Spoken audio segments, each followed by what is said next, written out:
السلام علیکم ورحمۃ اللہ وبرکاتہ۔ الحمد للہ رب العالمین والعاقبۃ للمتقین والصلاة والسلام علی سید المرسلین، اما بعد فاعوذ باللہ من الشیطان الرجیم، بسم اللہ الرحمن الرحیم۔ یا ایہا الذین آمنوا کتب علیکم الصیام کما کتب علی الذین من قبلکم لعلکم تتقون۔ میرے دینی بھائیو، بزرگوں، دوستو، عزیز ساتھیوں، جیسا کہ میں نے آپ کے سامنے ایک آیت تلاوت کی ہے کہ اے لوگوں جو ایمان لائے ہو، تم پر روزہ فرض کیا گیا ہے صحیح جیسے تم سے پہلے لوگوں پر، لعلکم تتقون، تاکہ تم پرہیزگار بن جاؤ، متقی بن جاؤ۔ گرچہ یہ آیت رمضان کے سلسلے میں ہے، رمضان کے روزے کے سلسلے میں، اور اس کا ثبوت ہے اور فرض ہے، لیکن اس کے علاوہ اور بھی مہینے ہیں۔ ان مہینوں کے اندر لوگ روزے کا اہتمام کرتے ہیں، مثلا رجب کا مہینہ جو ابھی ہمارے اوپر سایہ فگن ہے، اس رجب کے مہینے کے اندر بھی اور شعبان کے مہینے کے اندر بھی روزہ رکھتے ہیں۔ تو آج کے ٹاپک کے اندر یہ بتانا مقصود ہے کہ رجب کے مہینے کے اندر روزہ رکھنا درست ہے یا نہیں، کیونکہ جو کام اللہ کے نبی صلی اللہ علیہ وسلم سے ثابت نہ ہو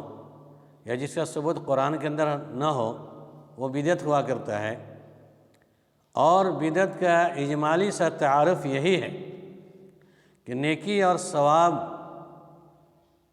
نام ہے اللہ تعالیٰ کے ارشادات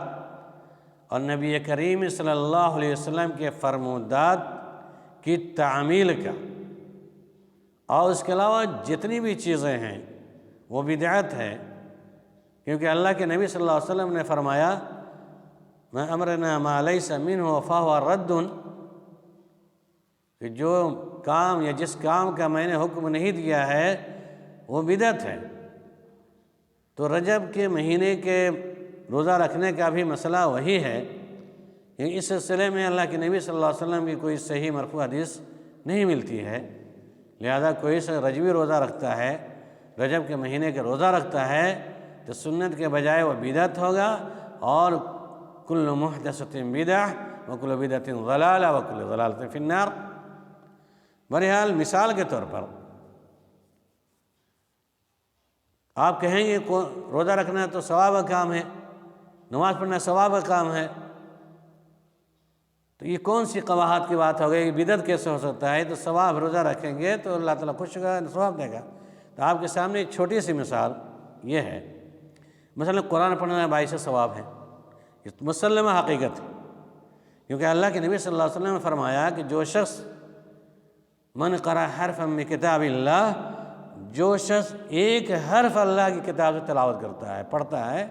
تو اس کو 10 نیکیاں فلہ بعشر والحسنۃ بعشر امثالها، فلہ بہ حسنہ، اس کے لیے ایک نیکی لکھی جاتی ہے، اور وہ ایک نیکی 10 نیکیوں میں تبدیل ہو جاتی ہے، ایک حرف پر 10 نیکیاں ملتی ہیں۔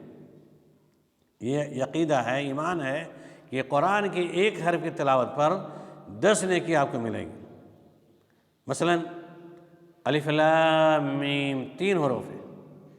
3 حروف پر 10 یا 30 نیکیاں لکھی جاتی ہیں، الحمدللہ۔ اور وہ حدیث بھی ترمذی شریف کی روایت ہے 2910، جس میں الف حرف لام حرف میم حرف، الف ایک حرف ہے، لام ایک حرف ہے، اور میم ایک حرف ہے۔ اللہ کے نبی صلی اللہ علیہ وسلم نے کہا لا اقول الف لام حرف، الف لام میم حرف، میں یہ نہیں کہتا کہ الف لام میم ایک حرف ہے، بل الف حرف لام حرف میم حرف، بلکہ الف ایک حرف ہے، لام ایک حرف ہے، میم ایک حرف ہے۔ تو 10 یا 30 نیکیوں کی حوصلہ یابی ہو رہی ہے الحمدللہ۔ اب کوئی بندہ اس قرآن کو ثواب کی نیت سے بیت الخلاء میں داخل ہو کر پڑھے تو آپ کے سامنے سوال ہے کہ جہاں ایک حرف پر 10 نیکی مل رہی تھی، عام حالتوں میں اگر اسی قرآن کی 1 2 4 آیتیں 4 10 آیتیں ہم بیت الخلاء میں بیٹھ کے پڑھ لیں تو کیا ثواب ہوگا؟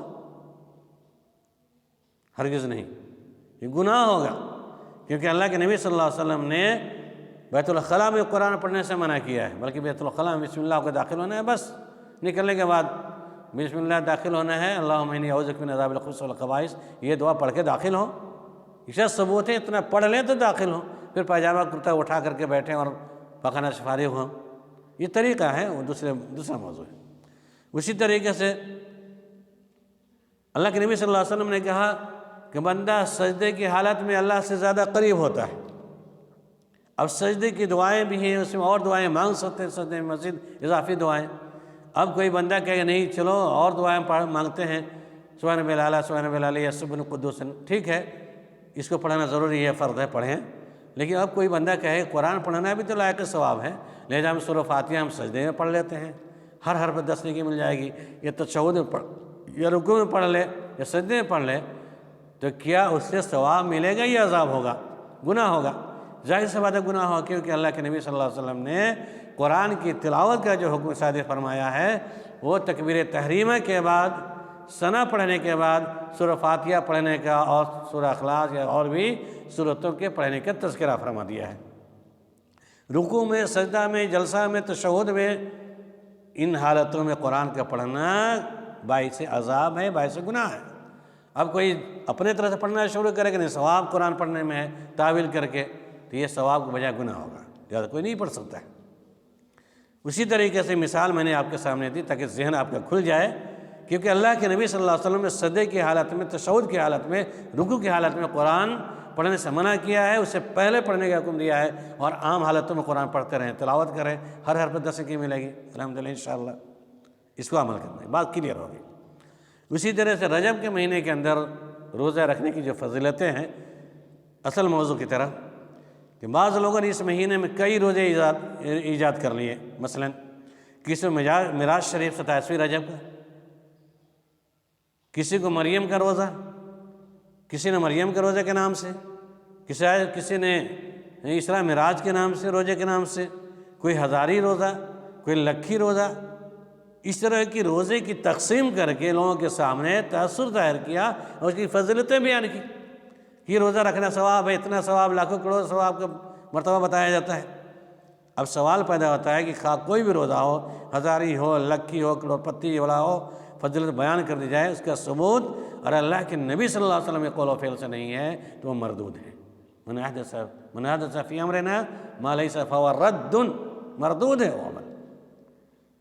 تو اس سلسلے میں، رجب کے مہینے کے سلسلے میں روزہ رکھنے کا جو مسئلہ ہے،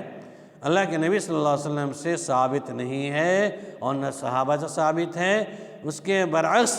اللہ کے نبی صلی اللہ علیہ وسلم نے ارشاد فرمایا، نہا رسول اللہ صلی اللہ علیہ وسلم عن صیام رجب،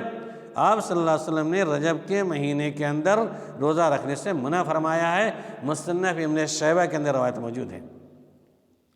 اور مصنف ابن شیبہ کے اندر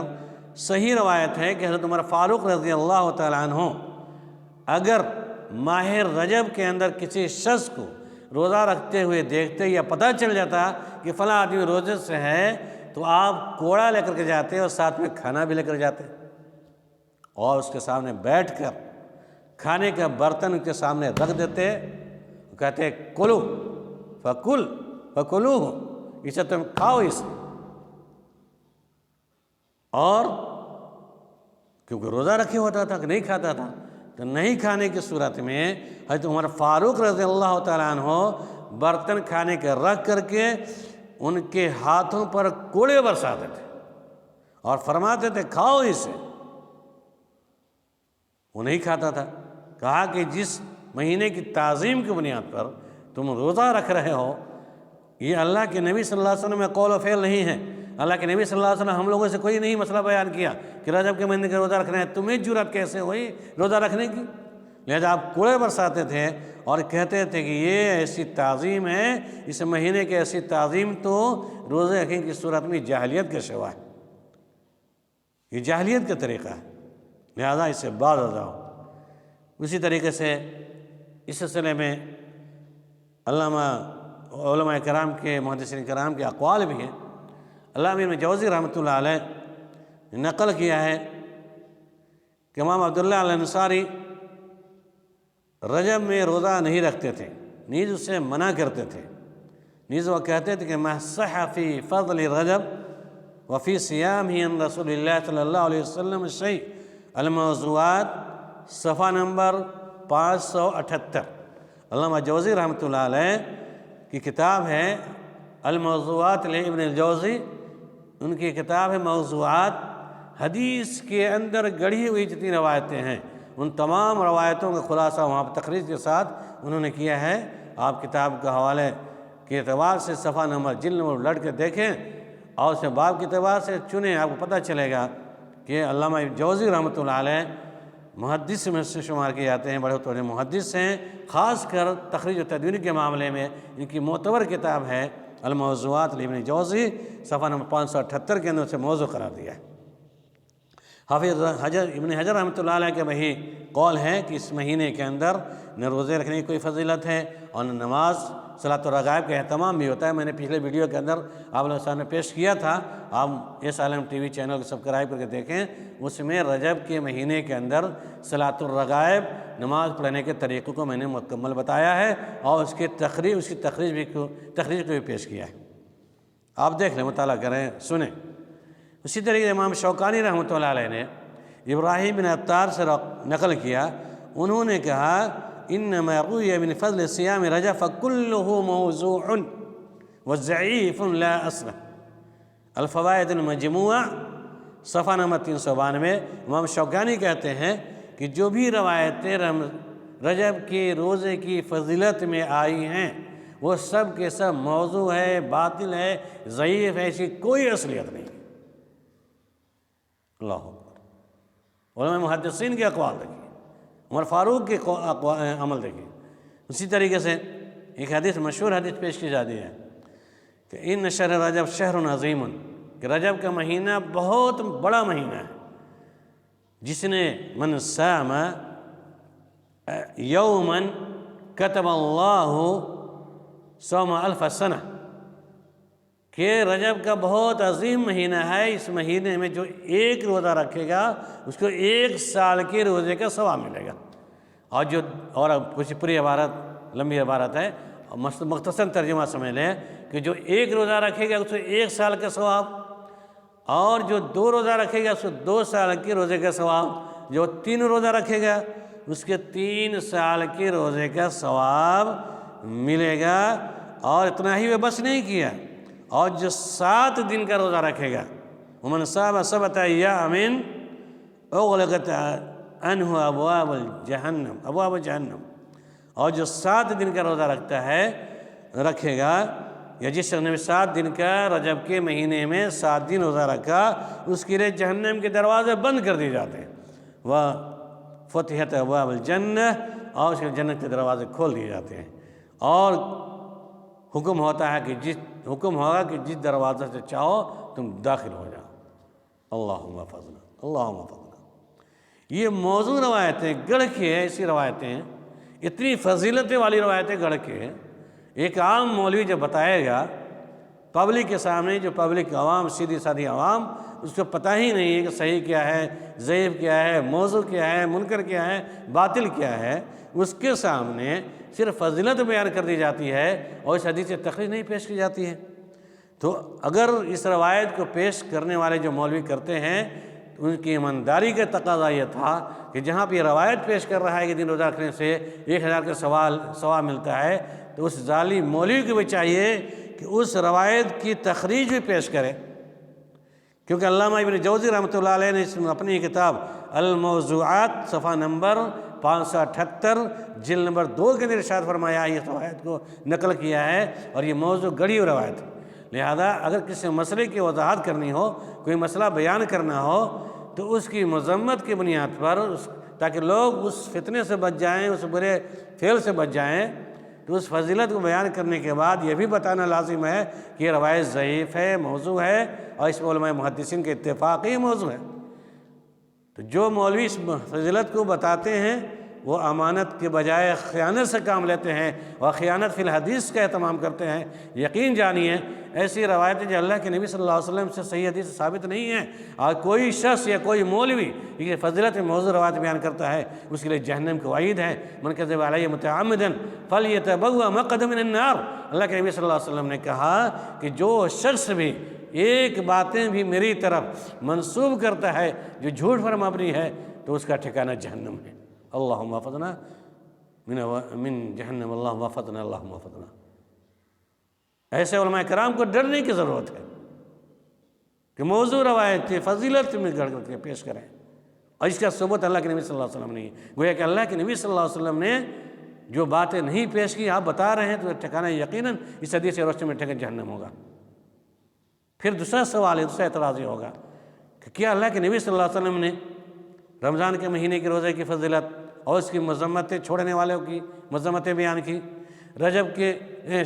رمضان کے مہینے کی فضیلتیں، شوال کے 6 مہینے کے روزے کی فضیلتیں، ہر مہینے میں 3 روزہ رکھنے کی فضیلتیں، یوم عرفہ کی فضیلتیں، محرم الحرام کے روزے کی فضیلتیں بیان کر دیں، تو آپ صلی اللہ علیہ وسلم نے